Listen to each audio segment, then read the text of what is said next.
he might be the world authority on this. Like, who else has traveled all around the globe to all these different areas of the ocean for 40 years, Sure. other than Kelly Slater? I mean, his perspective is as valuable as an oceanographer's, I think, just because of his life experience. And so it was like, how do we take these surfers, these world famous advocates for the ocean, and then take their perspective and filter it back through the supply chain where these changes have to happen? Every year, 400 million tons of plastic is being produced, and actually what flows down rivers is only about 1 million tons, so 0.25%. It's important to have these conversations with kids in school, not to involve them in the politics of the world, but to say, hey, here's this thing and it's a problem, and what do you guys think about it? How could you fix it? I like low-tech things that just work, and this thing looks like it would work for the next 1,000 years. It just flows in, picks it up, you take the trash out.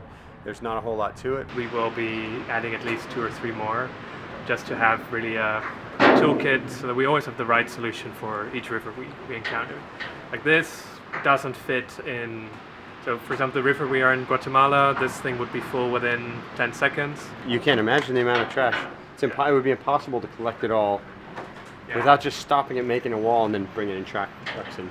Can you articulate, like, in your life, like, when did you really start to notice plastic pollution is a big ass problem in these different areas where I'm surfing? In Japan in the early 90s, I went there, and I remember one day I went surfing with Tom Curran and his sponsor, this guy named Keto. He took us to this other beach to go surf. We got to the beach, and Tom and I actually had a competition to see who could walk to the sand without touching a piece of garbage.